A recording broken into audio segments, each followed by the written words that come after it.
भगवान की स्तुति में हम देखते हैं कि भगवान परमानंद है, परम आनंद देने वाले हैं।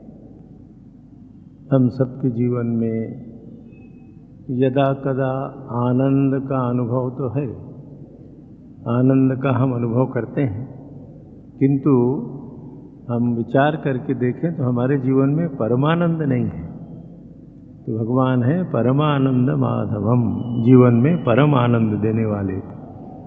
मनुष्य के मन का ये स्वभाव है कि यदि उसे किसी लोभनीय वस्तु के विषय में बार बार बताया जाए तो मन उसको ग्रहण कर लेता है।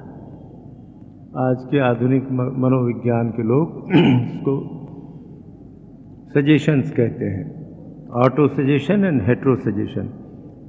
10 लोग कहते हैं अरे ये बहुत अच्छा है, जो ये किताब बहुत अच्छी है, अमुक वस्त्र बहुत अच्छा है, तो बार बार सुनकर हमारी भी इच्छा होती कि अच्छा चलो देखें और ले लें। विज्ञापन का वही मनोविज्ञान है।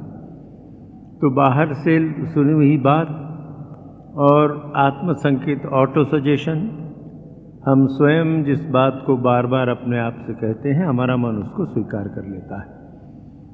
तो जब भी हम भगवत चर्चा करते हैं, सुनते हैं, पढ़ते हैं, भगवान की कथा सुनते हैं, तो हमें अपने मन को बार बार ये सलाह देनी चाहिए, संकेत देना चाहिए, बताना चाहिए कि भगवान की प्राप्ति होने से क्या होगा, क्या लाभ मिलेगा। परमानंद माधवम, भगवान को अगर हम प्राप्त कर लें तो जीवन में परम आनंद की प्राप्ति होगी।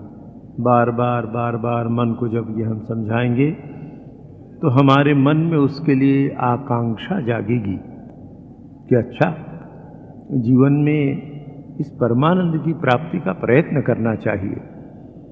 और ये आकांक्षा जितनी तीव्र होगी वो हमें अपने आप साधना में लगा लेगी। उसके लिए कुछ विशेष प्रयत्न नहीं करना पड़ेगा।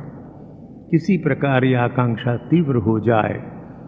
आज हम लोगों का मन ऐसा है कि संसार के विभिन्न प्रकार के अनुभव, संसार के सुख दुख, अब उनकी स्मृतियां हमारे मन में है, संसार के दुखों की और संसार के सुखों की। तो सुख दुख की जो स्मृतियां हैं, इन स्मृतियों के कारण हमारे मन में राग द्वेष उत्पन्न होता है और इन स्मृतियों के कारण हमारे मन में विभिन्न प्रकार की वासनाएं भी जागती। सुख की स्मृतियां हमको प्रेरित करती हैं कि पुनः उस प्रकार के अनुभव लें। एक बार रसगुल्ला खाया या दूसरे प्रकार के अपनी रुचि का भोजन किया, अच्छा लगा, आज उसकी स्मृति है, तो वो स्मृति पुनः प्रेरित करती है अपने मन को कि ऐसा अवसर आया है, आज रविवार है, अमुक स्थान पर जाएं तो ऐसी वस्तु फिर हमको खाने को मिल सकती है। सुख की स्मृति ने पुनः उस कर्म को करने की प्रेरणा दी और प्रेरित किया और कर्म करा लिया हमसे। दुख की स्मृति, अरे भाई उससे दूर रहो, इस रास्ते में बहुत कीचड़ है, इधर से फड़े नहीं जाएंगे, थोड़े दूर जाना पड़े, घूम के जाएंगे, उस रास्ते से नहीं गए। तो जीवन के प्रत्येक इस प्रकार के अनुभव, सुख और दुख की स्मृतियां हमारे हृदय में सकारात्मक और नकारात्मक इच्छाएं उत्पन्न करती हैं। मनुष्य के जीवन में इच्छाओं का अत्यंत महत्व है। यही इच्छाएं तीव्र होकर हमसे जीवन में कार्य करा लेती हैं और प्रत्येक कर्म के पीछे कोई न कोई एक ऐसी इच्छा है जो हमें बांधती है। इसलिए हमारे मन को हमेशा हम बताएं, हम सब लोग साधक साधिकाएं हैं, तो अपने मन को बार बार ये बताएं कि अरे मन देख, यदि ईश्वर प्राप्ति हो गई तो परमानंद जीवन में प्राप्त होगा। हम संसार के सभी दुखों से मुक्त हो जाएंगे और क्या होगा, असीम आनंद की, परम आनंद की प्राप्ति होगी। दुखों की आत्यंतिक निवृत्ति हो जाएगी। जीवन में किसी प्रकार का दुख नहीं रह जाएगा और परम आनंद की प्राप्ति होगी। ऐसी सूचना, ऐसा सजेशन अपने मन को बार बार देना चाहिए, उससे बड़ी प्रेरणा मिलती है। गत रविवार गीता के 4th अध्याय के 10वें श्लोक पर चर्चा हो रही थी।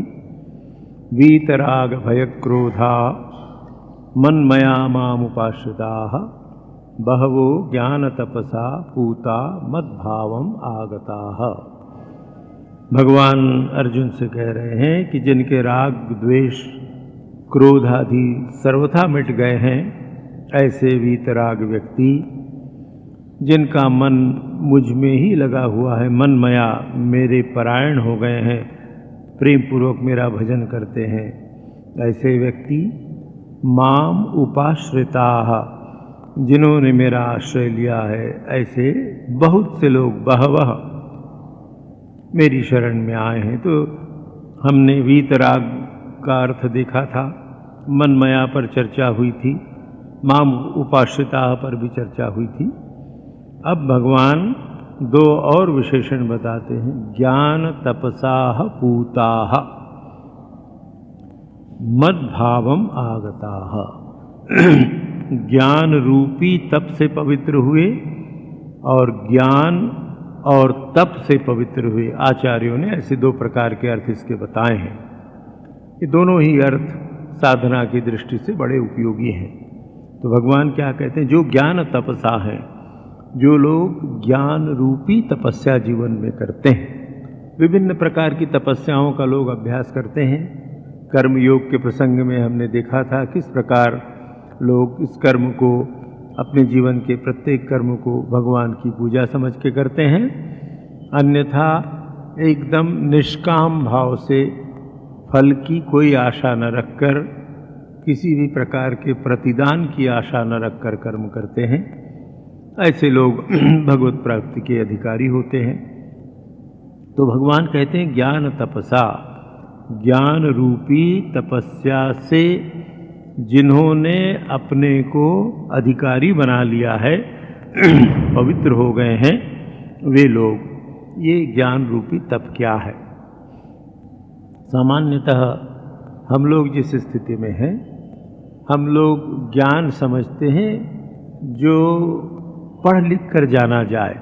किसको हम ज्ञानी समझते हैं? अरे बहुपठित भाई, बहुत पढ़ा लिखा व्यक्ति, स्कॉलर है, बहुत ज्ञानी है, जिसने बहुत सी पुस्तकें पढ़ी हैं, कई विषयों का जानकार है, किसी विषय विशेष में विशेष प्रकार से निपुण है, ऐसे व्यक्ति को हम ज्ञानी कहते हैं। किंतु आध्यात्मिक दृष्टि से जब हम विचार करते हैं और वस्तुतः ज्ञान का क्या अर्थ है ये जब हम जानना चाहते हैं, तो ऐसा पठित व्यक्ति, ऐसा विद्वान व्यक्ति ज्ञानी की श्रेणी में नहीं आता है। आध्यात्मिक दृष्टि से और तत्वतः वस्तुतः ज्ञानी कौन है? ज्ञानी वही व्यक्ति है जो नित्य और अनित्य का, सत्य और असत्य का सतत चिंतन करता है और परीक्षण करके जानता है। परीक्ष लोकान कर्मचितान, कर्म से उत्पन्न इस लोक की परीक्षा करता है। व्यक्ति का विवेक जागृत है, अपने विवेक के द्वारा वो विचार करता है कि संसार में कौन सी वस्तु नित्य है और कौन सी अनित्य है। इस नित्य और अनित्य के विचार को स्वयं के ऊपर भी लाता है। वो स्वयं भी विचार करता है कि अच्छा, मेरे व्यक्तित्व में नित्य क्या है, अनित्य क्या है। देह के संबंध में विचार करता है कि देह तो नित्य नहीं है। 5 वर्ष की उम्र में एक प्रकार की देह थी, अब दूसरे प्रकार की देह है। एक ऐसा समय आएगा कि देह समाप्त हो जाएगी, तो देह नित्य नहीं है। मन के विषय में विचार करता है तो देखता है मन क्षण क्षण बदल रहा है। कल जो मन था अभी नहीं है, अभी जो मन है 1 घंटे बाद दूसरे विचार चलते हैं। मन भी अस्थायी है, मन भी परिवर्तनशील है।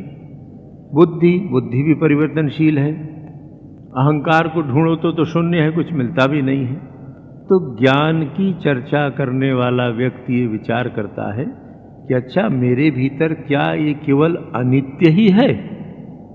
शरीर अनित्य है, मन अनित्य है, बुद्धि अनित्य है, अहंकार अनित्य है, तो फिर कुछ नित्य इसके भीतर नहीं है क्या? तो विचार करता है कि मैं जो विचार कर रहा हूं मैं तो नित्य हूं, मैं तो अनित्य नहीं हूं। मैं विचार कर रहा हूं मेरा शरीर अनित्य है, मैं विचार कर रहा हूं मेरा मन अनित्य है, मैं विचार करता हूं मेरी बुद्धि अंतःकरण आदि अनित्य हैं, पर ये विचार करने वाला अनित्य नहीं है। निश्चित रूप से एक ऐसा नित्य तत्व है, नित्य चैतन्य तत्व है जो विचार करने में सक्षम और समर्थ है। अपने विषय में विचार किया, फिर जगत के संबंध में विचार करता है कि जगत भी परिवर्तनशील है। संसार में जो कुछ दिख रहा है वो परिवर्तित होता जा रहा है, काल के प्रभाव से कोई नहीं बचता है। बड़ी से बड़ी वस्तु भी काल के प्रभाव से एक दिन नष्ट हो जाती है।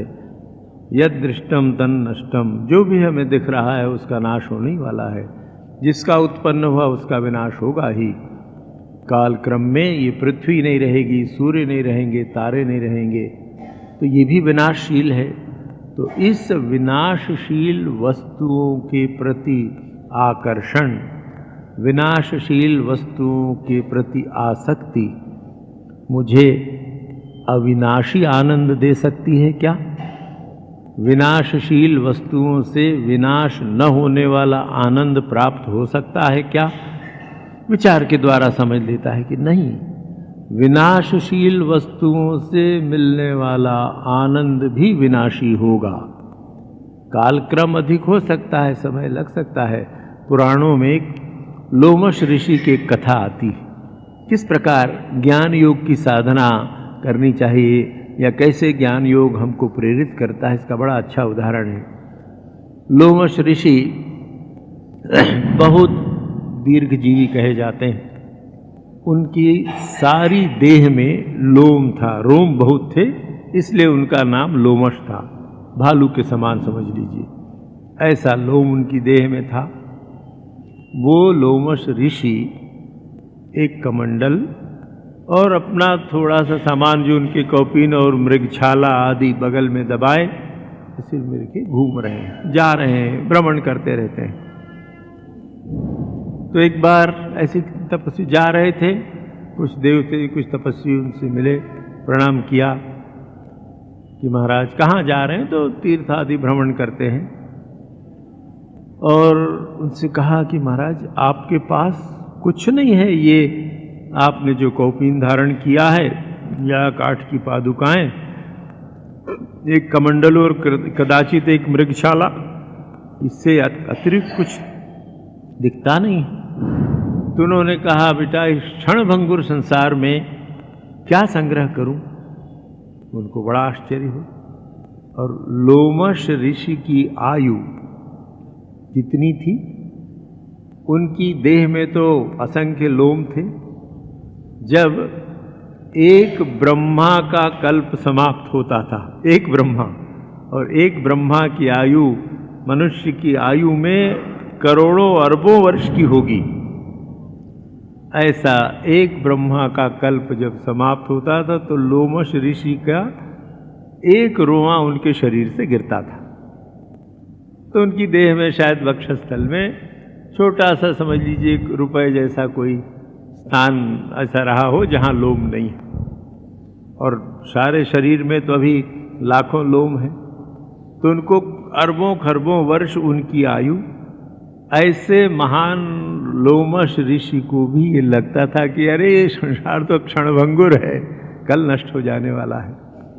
इसका तात्पर्य ये है कि ज्ञान तपसा जो लोग हैं, ज्ञान की तपस्या करते हैं, और हम सबको वो करना है, उनको ये विचार करना चाहिए, नित्य और अनित्य का विचार करना चाहिए, और विचार करके ये देखना चाहिए ये विचार के द्वारा कि अच्छा इसके बिना तो भी मेरा काम चल सकता है, और कितने दिन रहना है भाई, इतना वैभव विलास जीवन में जो था कर लिया, अब तो अवसर आया है कि समेट लें।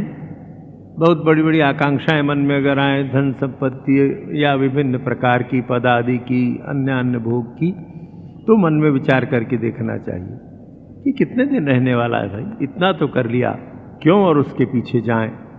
इस प्रकार विचार के द्वारा जिन्होंने अपने अंतःकरण को शुद्ध कर लिया है, या इस ज्ञान के द्वारा जो लोग समझ गए हैं कि नहीं ये ठीक नहीं है, और पूताः पवित्र हो गए हैं, जिनका हृदय पवित्र हो गया है, ऐसे लोग मद्भावम आगताः मेरे भाव को प्राप्त करते हैं।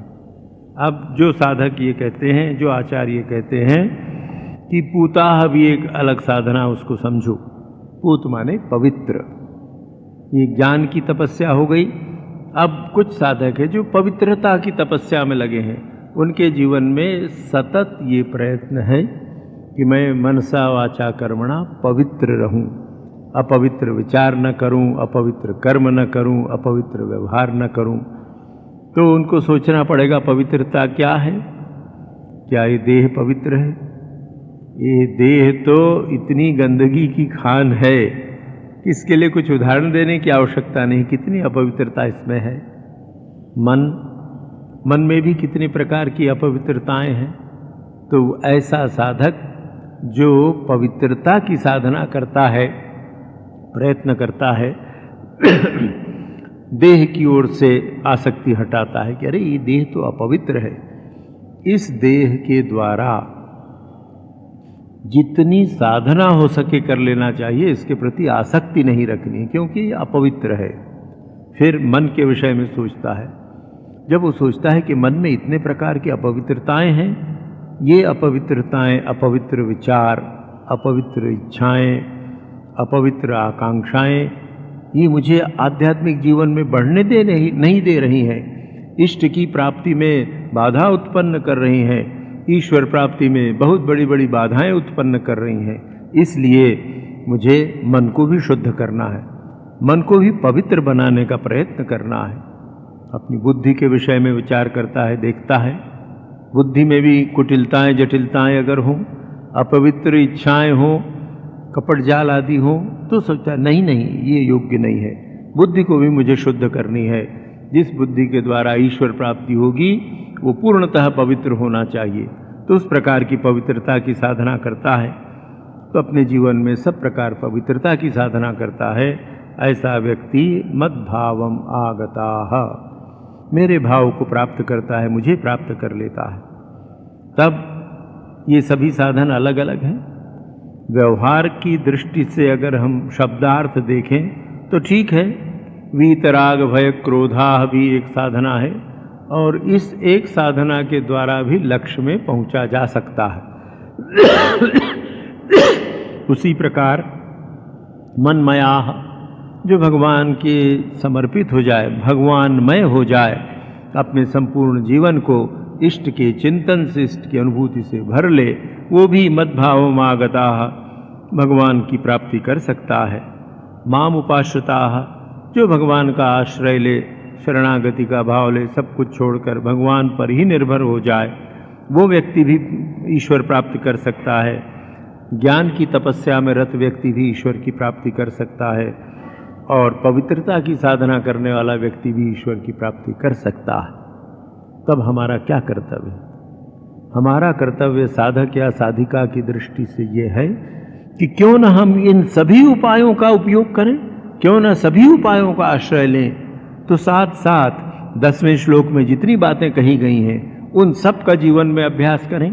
अभ्यास करें कि हम वीतराग हो जाएं, अभ्यास करें कि हमारे जीवन से भय क्रोध आदि निकल जाएं, अभ्यास करें कि हम भगवान के आश्रित हो जाएं, तभी मनमया हो सकते हैं, भगवानमय हो सकते हैं। भगवान का आश्रय अगर लेंगे, और ज्ञान का भी विचार करें, क्योंकि बुद्धि हमें भगवान ने दी है, उसका उपयोग कर लें और पवित्र होने का प्रयत्न करें। तो ये जो समन्वय की साधना है, जीवन के संपूर्ण विकास का प्रयत्न है, हमारे भीतर जितने भी गुण हैं उन सभी गुणों के द्वारा अपने व्यक्तित्व का विकास करते हुए, व्यक्तित्व को शुद्ध और पवित्र करते हुए भगवान की प्राप्ति का प्रयत्न करें तो सहज हो जाएगा। ये ऐसे नहीं है एक दूसरे से बिल्कुल अलग, वाटर टाइट कंपार्टमेंट की तरह नहीं है। ये प्रत्येक साधनाएं एक दूसरे से जुड़ी हुई हैं और मिली हुई हैं, इसलिए इसका अभ्यास करना चाहिए। अब 11वें श्लोक में भगवान कहते हैं, ये यथा मां प्रपद्यन्ते तांस्तथैव भजाम्यहम् मम वर्तमानुवर्तन्ते मनुष्याः पार्थ सर्वशः। हे अर्जुन, जो भक्त मुझे जिस प्रकार भजते हैं मैं भी उनको उसी प्रकार भजता हूँ, क्योंकि सभी मनुष्य सब प्रकार से मेरे ही मार्ग का अनुसरण करते हैं। साधना की दृष्टि से इस पर हम विचार करें तो एक दिशा हमको मिलती है। कैसे दिशा मिलती है? 11वें श्लोक में भगवान जिन बातों का वर्णन कर रहे हैं, जिस तथ्य की बात हमको बता रहे हैं, उस पर भी अगर हम ध्यान दें तो देखेंगे एकदम हमारे मन की बात है।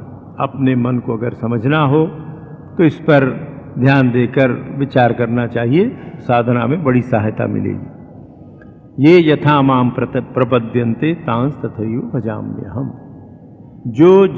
जो व्यक्ति जिस प्रकार मेरी भजना करता, मेरा भजन करता है, मेरी उपासना करता है, मेरी शरण में आता है, मैं उसी प्रकार उसकी ओर जाता हूँ या उसको प्रतिदान देता हूँ। यहाँ रहस्य ये है।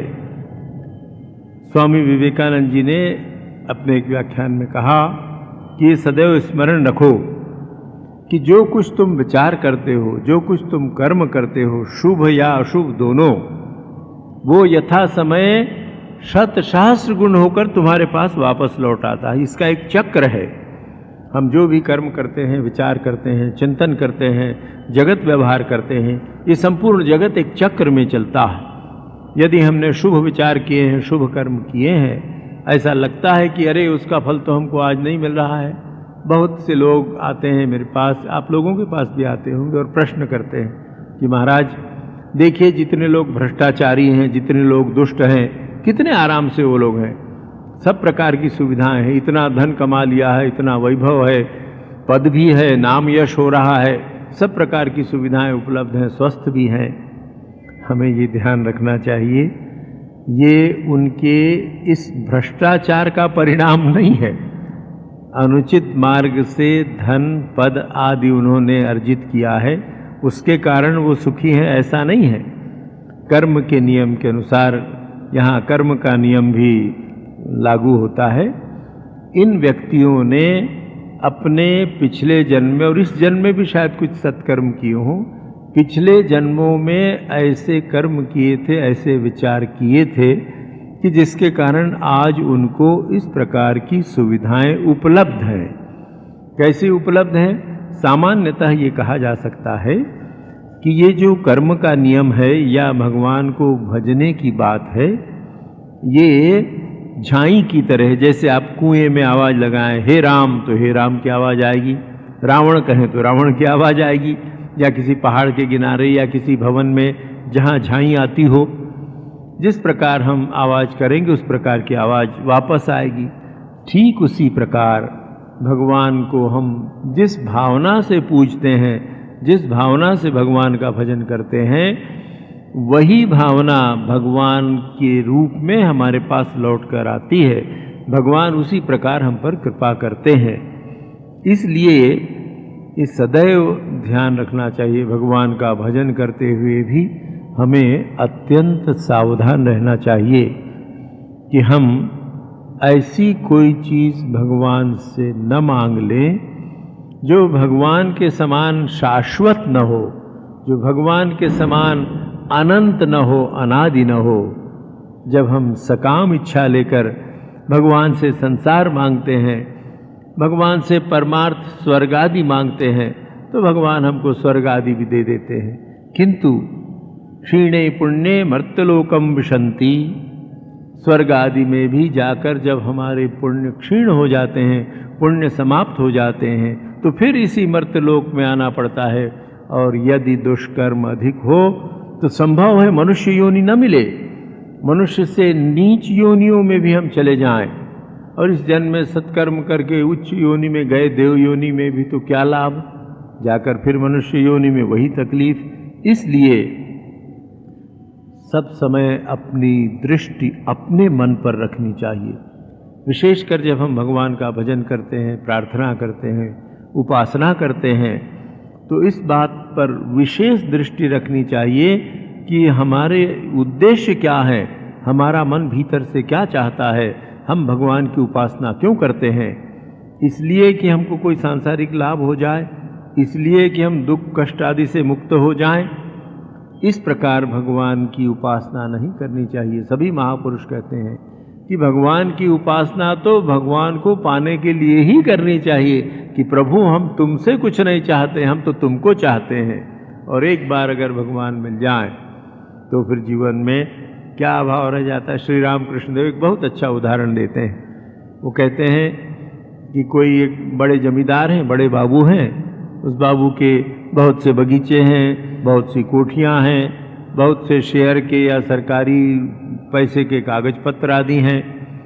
अब एक व्यक्ति सब उसी की खोज में लगा हुआ है कि अच्छा ये बाबू के पास कितने बगीचे हैं, फल के बगीचे हैं, फिर धान के खेत हैं, गेहूं के खेत हैं, कितनी कोठियाँ हैं, शहर में कितनी हैं, गांव में कितनी हैं, और भी उनकी संपत्ति आदि के विषय में खोज लगाता रहे तो बहुत संभव है उसको कुछ पता न लगे। और बाबू को पता लग जाए कि इतनी खोज लगाता है तो बाबू उसको दंडित करे कि क्यों इतना पता लगाता है।